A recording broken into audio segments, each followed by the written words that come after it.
Hey, how's it going, everybody?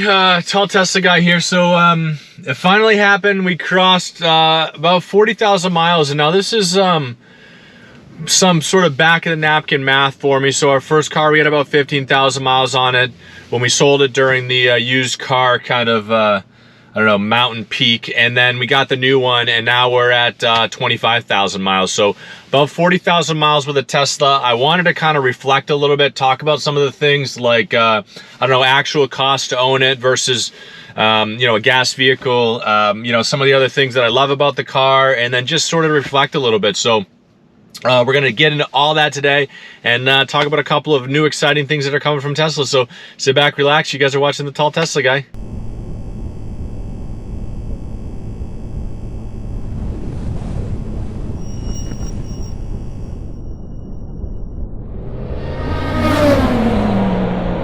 So it started in 2020. My love for Teslas kind of came way before that, back in about 2012 when the Model S came out. But we got our Model Y 2020 when they first launched. It took about, we were about 3 months into the launch.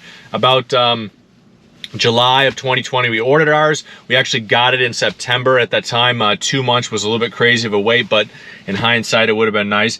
And then we loved it. I loved the car right from the beginning. You know, I just loved the driving experience, the thrill of acceleration when you push the accelerator, and then the comfort and space inside of it. I mean, I've talked ad nauseum about the panoramic glass roof, the headroom that I have. I am 6'5", and I do not fit in every vehicle, or at least comfortably, I should say. But I've never had a problem in this car. Leg room, shoulder room, headroom, it's been fantastic. Especially with a growing family. Our baby, who at the time was a baby in a rear-facing seat, now is a toddler, which is crazy. And you know, we have enough room, and we still have enough room for everybody. And also picking up people and bringing them with us and stuff like that. So absolutely love the space, absolutely love the drive, and I still do. I've never regretted that one bit. Some of my concerns in the beginning that a lot of people have: where are you going to charge it? How much does it cost to charge it? You know, there's no spare tire on the car, stuff like that. And I've dove into a few of those topics in a couple other videos. But one thing I thought about, specifically the spare tire, people talk about that all the time. It's more of a peace of mind in general. And I hate to say this out loud, because what happens is you'll say it out loud and it'll happen. But even in my gas vehicles, I've only had a few flat tires my entire life, right? I did get one in my previous Tesla. There was a nail in the tire. I went to the service center and they fixed it. I had a flat tire in this one. I also got a nail in the tire. And in this car, I actually pulled it up myself and plugged it, and I haven't had a problem since. So no, I do not carry a spare tire with me. People ask me that all the time. I know you can get some modern spares that go in the back and secure them down. I don't feel comfortable with it in the cab. I feel like it's going to fly around and hit us if we get into an accident.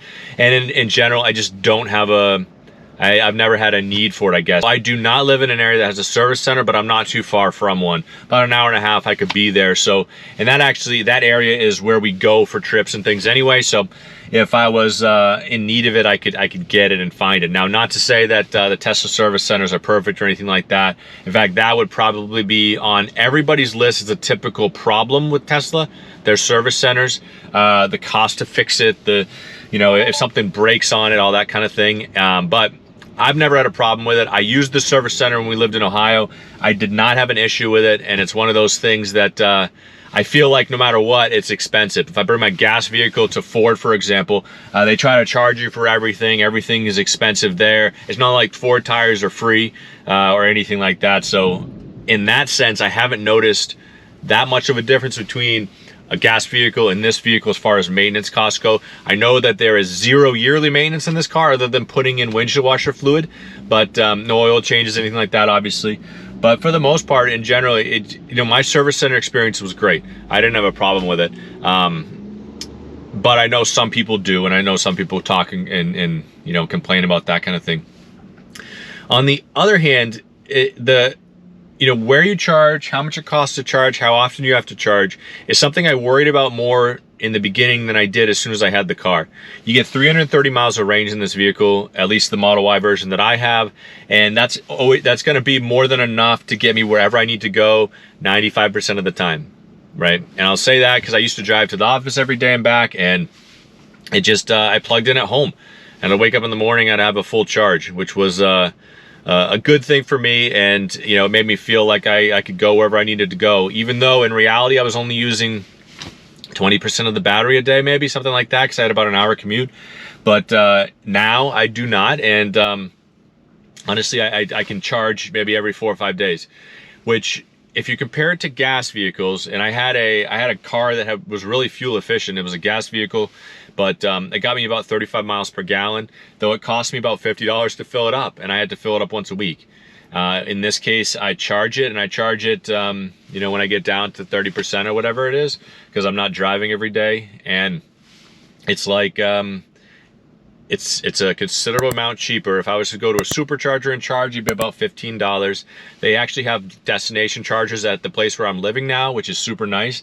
And I can plug in, it only lets you charge 4 hours at a time. I think they're trying to conserve the parking spaces, but it'll charge it from, say, 40% to about 80% in that amount of time. And it'll give me the cost I have to pay for that's about $3. They have a discounted rate. They have solar panels that are charging. I think that's why they're discounted. They wouldn't really tell me, but it's a considerable amount cheaper. Now, on the other hand, I used to plug at home, and I had a 240 run to my garage that I ran myself, and I would plug in every night when I got home, and it added about $30 a month to my utility bill. 30 bucks a month, and I was spending about 50 bucks a week in gas, so about 200 versus $30. Now, the other instance we were living in, I had a 112 outlet or 115 outlet in the 120, whatever, in the garage, a standard plug. One cool thing about Teslas, you can plug it in anywhere.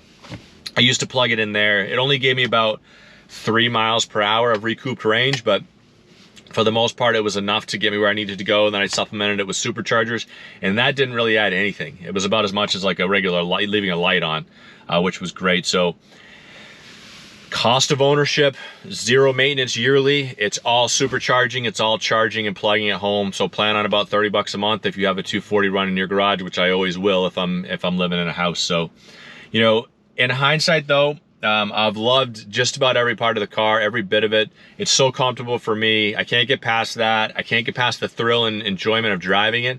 Everybody that gets in the beginning, they always think it's amazing to look at the stuff and neat and things like that. But even once you get past that, like, I'm not amazed by the screen anymore. I just love the comfort of the car. I love that everything is there at your fingertips. I don't mind that there's nothing in front of me. Some people want this bifurcated dash, that display right in front of the steering wheel. I don't miss it. I don't need it. I drive with my hand on the top of the steering wheel a lot of the time anyway, and I'm covering it. So everything you need is on the screen right within your field of vision, which is nice.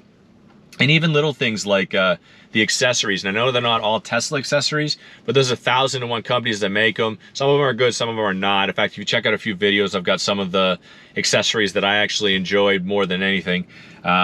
But really, like, there's just so many things that you can do to customize the vehicle, which is nice. And I also know that that's not a Tesla specific thing. I know you can do that with just about anything. In fact, we ordered a Ford Bronco, and you can do it with them too. I mean, it's no you know, market that Tesla has or anything like that for the products, but people get excited about them. And I've added things that have made it more comfortable for me, better storage solutions than what Tesla gives you, and little things like that. This panoramic glass roof, I can't speak enough about it, how much I love it, but it is hot. It's not hot like, I don't feel it on my head, not like that. But if you're sitting and baking in the sun all day and you get back in the car, it just takes longer and uses more battery for the car to cool itself down. It's just like putting those window shades in the front of the car to help kind of keep the heat out. I got a shade that just easily pops in there and then pops back out, which is great. And I like it too. I mean, I like it, and I like the way that it looks and stuff like that. So it's one of those things. But, you know, looking back on it, would I do it again? I would, and I did. I sold the car, bought a new one. And then on top of that, I would do it again and again and again. In fact, I'm probably gonna be a Tesla convert for maybe the rest of my life. I may go from this to a Model X. I feel like we maybe need a little bit more space if we have people traveling with us, stuff like that. It's nice to have just a little bit more seating and stuff like that in the car. But for the most part, absolutely love it. So, you know, I appreciate you guys tuning in, kicking back in here, watching the videos, and you know, checking up with the channel and stuff like that. Hope you guys are having a fantastic day, week, month so far, that you're staying safe out there. Thanks for watching, everybody.